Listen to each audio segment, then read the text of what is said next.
p.m. So hi, my name is Amy Whitty. I would like to introduce you guys to today's Great Dental Website's Dental Consultant webinar on what you may be missing, the new patient loop. Before we get started, I just wanted to let you know that your lines are muted. We're going to have a Q&A session at the very end.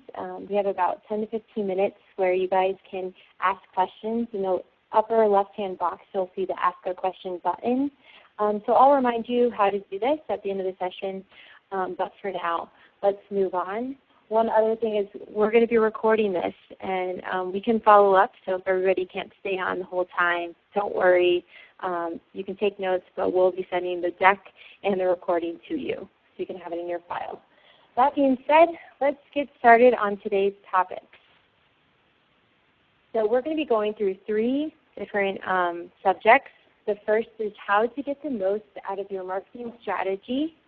Then we're going to cover how to get the most out of your dental website. And then last, we're going to talk about how to create a wow experience so patients keep returning. That being said, let's introduce you to today's panel of dental consultant experts. First, we have Laura Maley, founder of the Wondrous Agency. Laura, can you please say a little bit about yourself? Hi, this is Laura Maley, founder of the Wondrous Agency, a dental marketing company focused on new patient growth. After 10 years in the media and advertising community, I set sail on my own, helping dentists maximize the new patient base. And Wondrous Agency also offers project management services because we know how hard it is to manage all of your marketing vendors, and really the only way to know what's going on in a practice is to embed yourself. So that's what we're doing at Wondrous. Thank you, Laura. Next we have Jeff, founder and president of Great Dental Website, who's going to be talking about how to get the most out of your dental website. Jeff, can you please share a bit about yourself? Yes, I turned from a career in software engineering to kind of leading a marketing-focused dental agency. We've grown the company over 7 years to a little over 250 clients in 3 countries. And we've expanded our services from just hosting and maintaining your site to online marketing and other services. Thank you, Jeff. And last but not least, we have Kim McGuire, executive coach at Fortune Management, who's going to be talking about how to create that wow experience. Kim, can you please share a bit about you? Good afternoon. Thanks so much for having me. I'm Kim McGuire with Fortune Management. We are a coaching and consulting company. We've been around for about 25 years. We have about 60 coaches across the country, and I reside in Denver, Colorado. And we really focus on doctors being great leaders, having great systems, and being great communicators. So it's a lot of fun. Thanks so much for having me. Thank you, Kim. Okay, so let's begin. Here we're going to have Laura talking about marketing strategy and performance tracking. Hey, so we're going to start talking about tracking numbers, and then we're going to talk a little bit about your money and what it's doing for you and how much you should spend. And then we're going to talk about who is your patient and how do we get to them. So you can go ahead and switch slides there, Amy, to the next one. So this is an example of the new patient loop. The outer loop is a new patient who considers, evaluates, visits, bonds, and enjoys working with practices. And then the inner loop is sort of what happens more inside the office and then grows outside the office. So visiting, enjoying, bond, and advocating on behalf of our practice, being really a very big advocate for our practices. So this is really a 360 view of how patients come and go out of the practice. The new patient loop philosophy is really what we build our clients' practices on. Wondrous Agency in your practice is accountable for 100% of these. They cannot take place in a vacuum without interacting with each other, and each really impacts each other and are very much intertwined. For today's conversation, though, I'm going to start outside these circles, and then we're going to start to focus on the outside ring and work our way in. So I want to start the discussion, like I mentioned, with tracking numbers. So are you tracking your numbers and understanding the importance of this? I'm sure you know your production, your collections off the top of your head, but do you know your new patient numbers for the month? And how does that compare to last month? Do you know how much you spent on your marketing or what your cost per acquisition for that patient was? So before we take a step forward, we want to take a look back. This does take a little bit of groundwork, but the insights you glean from it are going to be well worth it. So go back as far as you can in your practice and pull the following numbers per month: your collections, your productions, your new patients, your total patients seen, your days open, your referrals, and your marketing spend. And from here, we want to start laying the numbers in and drawing some conclusions. So what are your best months?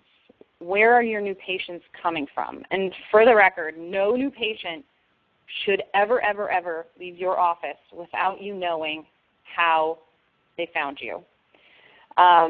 What is your cost to acquire a new patient? And so as you're looking at these things, are there any stories popping out at you? There should be, for the record. These numbers are going to be your insights into how to better spend your time, your money, and where to allocate your funds. So, for example, if new patients are up but production stays the same, perhaps that's an issue closing sales in the office, and I think I'm going to throw that down to Kim in a little bit here. But you know, another thing is no one knows where the new patients are coming from, so that means maybe we have to look at the front desk and see how well they're tracking things. From here, next slide, let's zero in on the marketing budget. So we've pulled our numbers. Now we know how much we've spent on marketing this year and in years past. If you're already doing this, you know the next step. We're going to look at our investment versus the new patient generation it created. So for example, if we did a $1,000 Yellow Pages buy and got 0 new patients, then that's obviously an ineffective spend. If we spent $1,000 on pay-per-click or AdWords and tracked through the front desk that we got 10 new patients, then that's a $100 cost per new patient. So in theory, we'd cut that Yellow Pages ad immediately, and then we go ahead and see if we want to reinvest some funds into maybe creating a bigger funnel for pay-per-click or AdWords. We should be checking these things on a monthly basis. What's working, what's not, how can we make changes? I wonder if we're looking at this stuff for our clients weekly. Once we've done a little bit of the background work and we know what our historical practice numbers look like, the next reasonable question is, of course, how much should I spend? This certainly varies practice to practice, but now you have an idea on the above. Let's see how you're doing. So we generally say that marketing should account for 5 to 10% of your production, depending where you are in your practice. So the quick math would be if you did $1 million in production last year, your advertising should be between roughly $50,000 and $100,000. Do you fall in there? Are you more or less? With that said, there's a lot of other factors as well. Location, for example. If you're in Chicago, advertising here is obviously going to cost significantly more than if you're in Kansas. But diving even deeper, if you're urban or suburban or rural, that's also going to make a difference. Household income in the area will make an impact. There's also internal factors as well. For example, what are your goals? On the whole, are you a conservative or are you a risk taker? Does your practice have all the bells and whistles, or does it just do a lot of bread and butter hygiene? What's your production? How many years and how much growth have you seen over the course of owning your practice? So we take all these things into consideration before making any recommendations on your marketing budget, and these are all things that you should consider as well. I want to stop for a second because I'm sure you're maybe a little bit frustrated looking through the numbers that track your new patients and their referral sources. This is certainly a sore spot across many, many practices, and we see it on a consistent basis. Tracking numbers is the first step, but even more important is tracking numbers well so we can get meaningful insights. If there's one thing you take away from my time with you today, it's that the girls and guys you have running the front desk or the front office are more than just office staff or office managers. They are your first impression. They are your sales team. They are your metric trackers. At Wondrous, we've been rolling out an in-office training program for our clients that helps train staff on how to convert leads better and helping them to also track referrals accurately. So, for example, you can be doing everything right in your practice for marketing, but if you don't have good procedures in place to capture and convert and measure these leads, and a team in place that is enthusiastic and effervescent and understands the bigger picture, you're probably losing a lot of money right now. So my one shameless plug for the day is to challenge all of you to evaluate your investment in staff development and give us a call if you have questions on how you can be converting more leads and scheduling more appointments. Next slide. So do you know your patient? Now that you think you know where your patients are coming from in terms of marketing, so pay-per-click, direct mail, newspaper, whatever it may be, who are your actual patients? So now would be a good time to do a zip code analysis. Where are the majority of your patients coming from and why? Are there other zip codes in the area that are close by that you don't get much traction from? Why do you think that is? Try and start asking these questions of yourself every day. Talk to a patient in the chair about how they got there and why. Was it your glowing reviews on Google or the direct mail piece you sent out 6 months ago that's been sitting on their countertop because they've been meaning to call? Asking productive, interesting questions of yourself, your staff, your patients are going to bring about good conversation and thought-provoking evidence. So next slide. As I conclude our initial set of questions here, I want to circle back to this new patient loop, no pun intended, for a moment and let you know that we haven't even gotten to the first step of the outside circle, which is having a prospective new patient consider a dental visit. And this is because before we can even get to that step, you need to lay the groundwork. And once the groundwork's been laid, we can move through what we just discussed. So take the answers and conclusion from your numbers assessment and start thinking like a marketer. Put your marketer hat on. Where would someone stop first if they were considering a dentist? Review sites, Google, Facebook, maybe a neighbor, a coworker, a friend. Yes to all of those. Do we need to allocate funds here? Yes. Then what? They would likely evaluate you to make sure you have your insurance provider or you have their insurance provider. You look like you're a nice guy or girl. You have experience, a good-looking website, office, or perhaps even staff. Wink, wink. We do need to spend a little money there too on a website that looks beautiful, is detailed, includes office and staff photos, as well as has a little bit of personality in your personality, and is, of course, SEO optimized. Yes, we need to spend money on this. I'll let Jeff pick up on that. But before I do, I want you to take 5 minutes and consider this evening spending your money on a new patient acquisition focus with a secondary focus on optimizing what you already have in place on a regular basis. If any of this sounds tricky or overwhelming, I'd encourage you to give us a call. We can walk you through your marketing plan and see how we can make it the most affordable, cost-effective plan you could possibly have. But in addition to that, allowing you to take off the marketing hat and only have to wear the dentist and business owner one. We'd love to give you a dedicated marketing manager to help you and your staff take your practice to the next level. Jeff, I'm handing the torch over.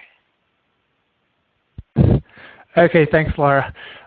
So there's a couple things that we've noticed. We've done this for about 7 years, and one thing that I've noticed about the practices that seem to get the most new patients and the most out of their website is the amount of original and unique content and customization that go into it. And we can do a lot of that for you, and any website company, if they are doing things properly, can do some of that for you, but nobody can really be in your office on an ongoing basis, at least not cost effectively, but except for you and your staff. And there's a couple things that are best practices that I'd like to convince you to do. And these are what I've kind of referred to as content holes in the website, and they all need to be filled in. Staff pictures, bios, before and after gallery cases, patient testimonials and videos, even a Meet the Dentist video, and office gallery pictures. And there's a couple do's and don'ts for as you go through these. So for the staff bios, the dentist should always be listed at the top. That's going to be most relevant to the new patients. And just a little bit about each dentist and each staff member. Just a couple of bits of little interesting information so people can kind of get to know you before they set foot in the office. As far as before and afters go, we don't want to have our metal, cheek spreaders, blood, gauze, fingers in the way. We just want to have magically transforming smiles, kind of like this. These are some good ones. You have a guy who looks like he got hit with a 2x4 and now his smile is magically repaired, and we just have a lot of these one after the other. Those are the types of pictures that you should show for before and after cases. What you don't want to show are pictures that look kind of like a medieval torture device. We don't want to show anything that could possibly look uncomfortable. And these are excellent for clinical presentations to other dentists where we really want to show detail, but this looks a little bit scary to a consumer. So make sure we're showing images like this as opposed to this.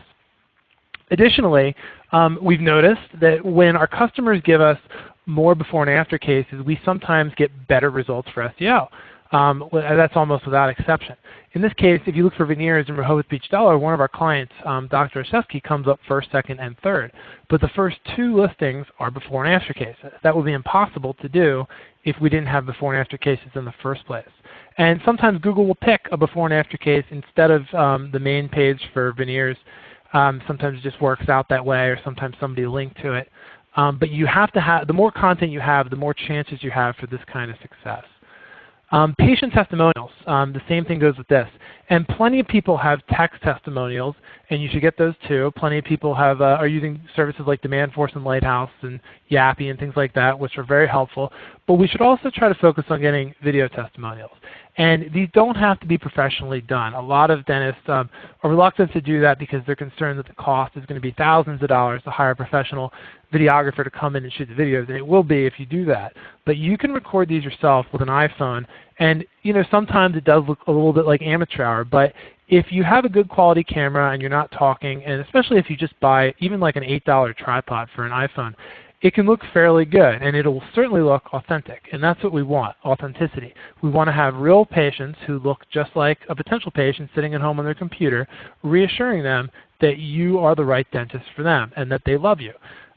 That's what we want to get across. And you should start, if you don't have any patient testimonials, you should take them and start marking your charts. Your goal should be to get at least 1 testimonial for each type of service you offer. And the goal here is when someone's looking at your page about root canals, for example, this is one of our clients in New York, and you see this video testimonial on the bottom right reassuring you that, hey, I just got a root canal and I was so nervous and I thought it was going to hurt so badly, but I barely felt a thing, and Dr. Clancy was so gentle, and I'd highly recommend him if you need a root canal, or whatever the patient said. They certainly look and are authentic. In addition to this, sometimes we're able to get better results with SEO, just like the before and after cases. We're now not only for this particular customer is he coming up as the first web result, he's coming up as the first video result as well. And video is, most markets, it's a very untapped resource. And there just aren't any other dentists who have uploaded any videos like this, and you can sometimes win by default. But you'll never win if you don't play. Another thing you can do are quick 30 to 60 second like meet the dentist videos. These are 2 of our clients. The one on the right, in fact, is my dad. Just kind of explaining what you do, why you love to do it, how long you've been doing it, anything unique about the practice that you want to get in the first 30 to 60 seconds. Just kind of, again, getting to know the patient, lowering their stress level, letting them know you're a nice guy or gal, and encouraging them to call and schedule an appointment. You can also record videos for different bits of content on your site. This is a particularly adorable video with my dad and my daughter. He's just kind of explaining, when you should bring your child to the dentist for the first time, and in the meantime, like what you can do if they're teething and that sort of thing. And this is just in his section about pediatric dentistry. Here's another video of one of our clients in California discussing, what is a same-day crown, how does the CEREC machine work, and kind of just talking you through the process of what they do in their office to make crowns as quickly as possible.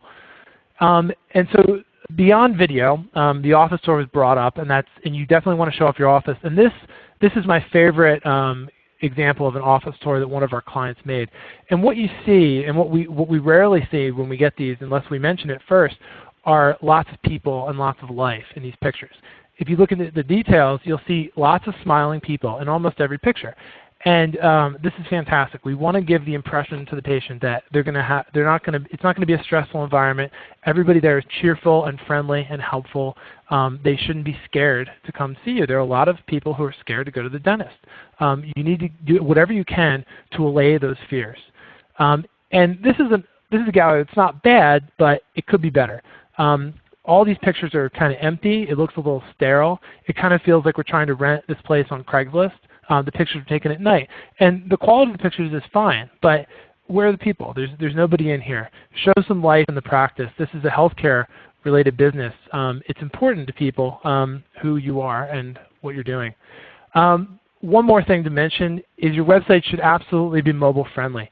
When we started out, there was almost no mobile presence 7 years ago, and I think today we have some clients that are approaching 40% of their traffic on mobile devices. And whether or not you have a mobile website, you're your patients or potential patients probably are looking at your website on a mobile phone. You should test it and make sure it works well. It should be very easy to click a button in a very convenient place to call you, and it should be responsive. And this is just an example of the way we typically handle responsive sites. No matter what kind of device you're on, the screen will just kind of fail over to a smaller screen. You can see this click to call button right here in the top, and another button to get directions, and then the menu over here. And if you view this site on a desktop, you'll see this. And the branding is maintained, the colors are maintained, it's all the exact same content, just the way Google wants you to do it. Always follow Google's suggestions. Sometimes they're more than just suggestions. A bad example is one like this. The menu works fine on a traditional desktop site, but there's no phone number. There's not an easy way to call this dentist if there was an emergency and we needed to just get connected to the front desk as soon as possible. We don't want to frustrate the potential patient or make them hunt around for your contact information or your menu or your content. There's only 3 letters besides the name of the dentist here visible. The rest you have to hunt for. There's no menu that's readily available. You have to hunt around for it. Make it easy to use your site on any device. And you also want to make it easy for patients to contact you and schedule an appointment. That's the whole point of the website, or at least that's most of it. So making contact information readily available in the upper right-hand corner, and in a couple different ways. We typically like to show the little schedule appointment or request to schedule an appointment pod in several places throughout the site. On most landing pages, we think it's appropriate to show that. Perhaps not every page, but almost every page should probably consider having a place to contact the office or a call to action to schedule an appointment. Constantly remind people to schedule an appointment. And make it easy to find you too physically. Use Google Maps to make it really simple to get directions to the office or also to see reviews for your practice. And this should be on your contact page and perhaps in the footer as well.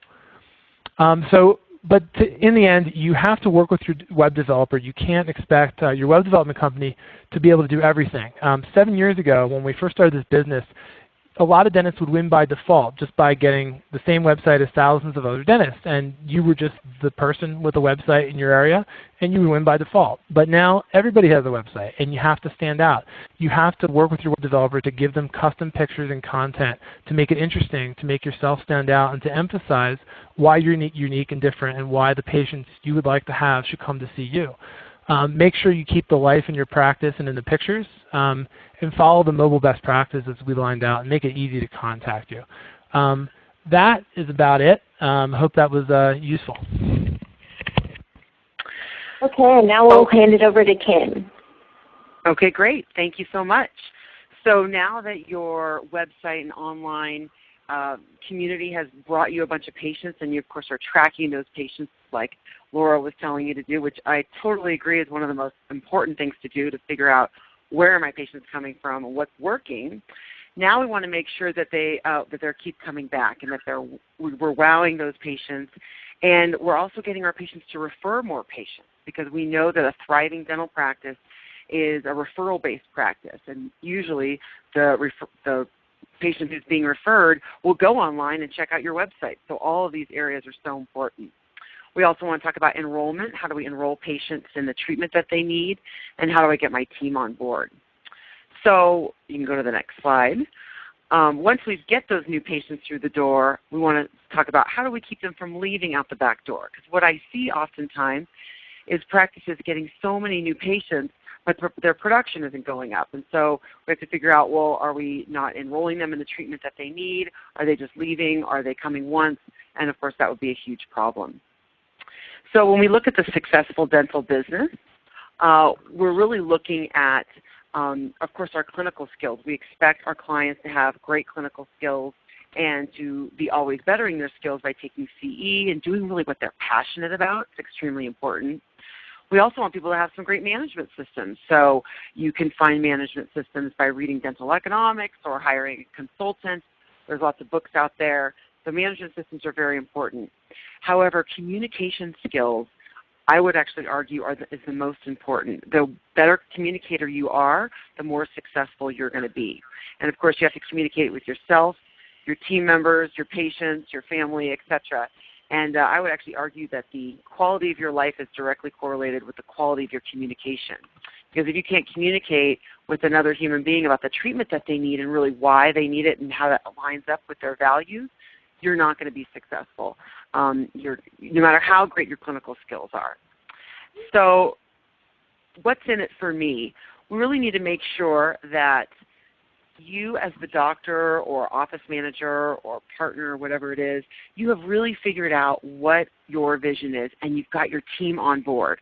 So that's really where partly where those communication skills come in. How are you enrolling the team in what the vision is of the practice, and is it a shared vision?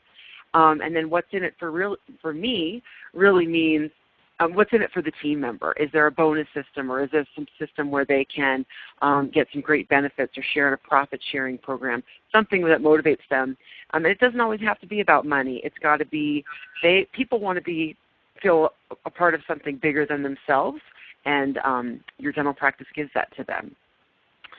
So 10 steps to a great new patient visit. We want to be taking a look. You can go to the next slide for me. You want to take a look at exactly how a patient enters our practice. And Laura kind of touched on it a little bit earlier. We want to make sure that all the people who are on the administrative team who are using that phone, which I would argue the phone is one of the most important pieces of technology in your practice, because it's the way that people come in contact with you first. So we want to make sure that every person on your team knows exactly how the phone is to be answered. We want to direct them to an amazing website that Jeff's probably created for you, so that they can get all the kinds of information on the doctor and the team and any forms they might need. And really what Jeff was saying is that the website is a big pre-frame to frame the patient of what they are going to experience when they enter your practice. And that's really what that's all about. Many of our practices are now having the doctor call a new patient, not to confirm, not doing confirmation calls, but to call the new patient and ask them, hey, Mrs. Smith, do you have any questions before you enter our practice? Just really trying to get to know them. And one of two things happens. First, typically you're leaving a voicemail message, which is a pretty easy thing to do and quick. And secondly, if you do get a hold of the new patient, they are so wowed that you called them. They usually don't really have that many questions, but you're building rapport with them before they even walk through the door. We want to make sure that you've got a great office tour, that you're really showing the patient into your new dental home. You've got your online office tour. Now you want to bring them through your practice and, of course, offering them water or coffee, whatever works for you. We want to have a non-clinical interview where we're figuring out what's most important to this patient and what their values are. And then, of course, you'll have the exam and identify the needs and state the consequences and really be that solution for the patient for what their dental needs are. This whole system is extremely important for everyone to be on board and know exactly what's to happen. And really, anytime that new patient walks in, it's like it's showtime. We've got to be on the ball and on our game, and because that new patient could be the person that refers the next 10 or 20 patients to your practice. You have no idea who the next person is going to be referring, and a new community that could open that up.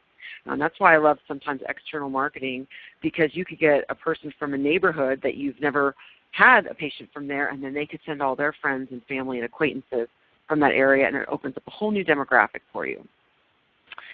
So moving on to the 5 steps of enrollment, this is sort of Fortune Management's quote-unquote sales system, although I know sales is a bad word in dentistry. However, that's really what we're doing.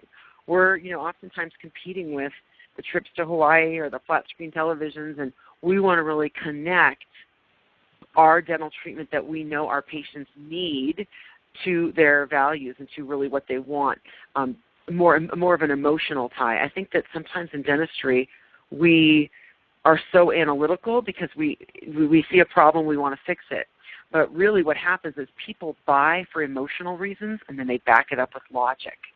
So these 5 steps of enrollment help you connect emotionally with the patient and then give them what they need and to connect to them.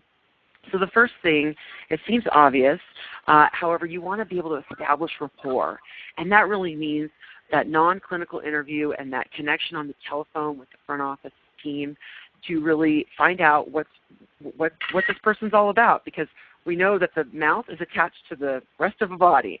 So we want to make sure that we're connecting with the whole human being.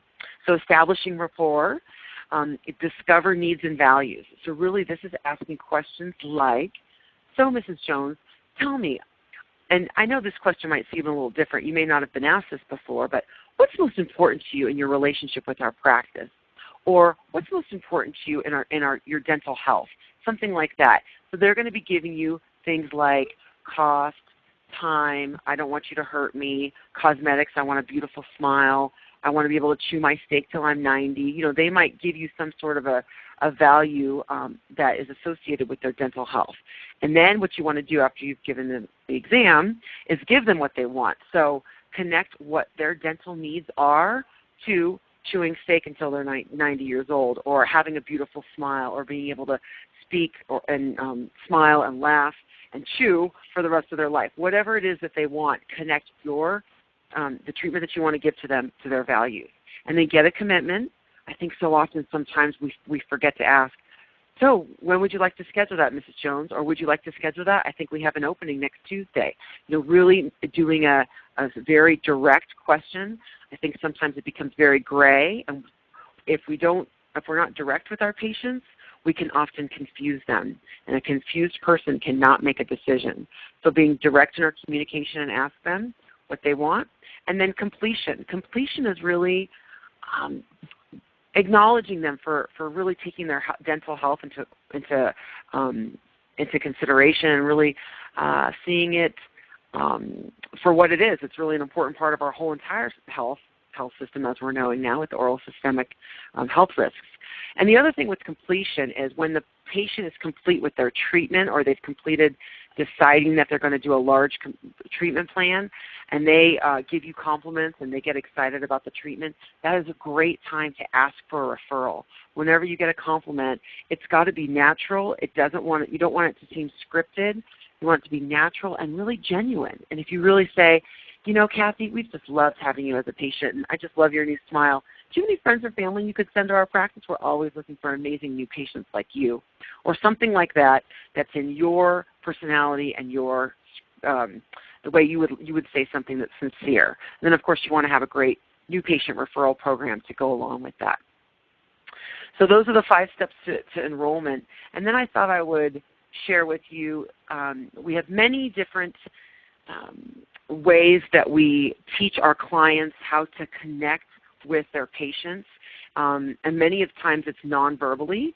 We know that our nonverbal cues actually communicate more than our verbal cues and the words that we're saying. It's also about our tonality. But one of the ways we can connect with people and build that rapport instantaneously is by taking a look at people's modalities. And these are really our senses. We have visual people, auditory, and kinesthetic. And it's really about how people process information first. And so some people are extremely visual, and they need to see what's going on. They need to see the intraoral camera or see the x-ray, or they need you to show them the model of exactly what their treatment's going to look like. And the way that you find somebody who is visual is when you ask them a question, if they look up, or when you ask them a question, they speak a lot with their hands. Oftentimes they speak quickly and are very animated in their communication. Then we have people who are more auditory. When you ask them a question, they might turn their head to listen, and they have a more even tonality in their speech patterns. And they are sometimes they speak a little bit slower. So they need to hear the treatment plan and how it connects with their values a few different times, and they need to really process that information auditorily. And then we've got our kinesthetic people. And these people are going to be a little bit more sensitive. They're going to be people who need to feel that this is the right treatment for them. And they need to, they also would like to feel a model. So like look at how a crown would go on a tooth. But they need to feel that this is going to be the right treatment for them. So you can use some very emotional words with very kinesthetic people. So really what we want to do is match and mirror whether the patient is a visual, auditory, or kinesthetic person, and really get out of our modality and be in their modality and connect with them. So that's just one of the many, many different ways we teach our enrollment skills to connect with other people. So that is what I wanted to cover today.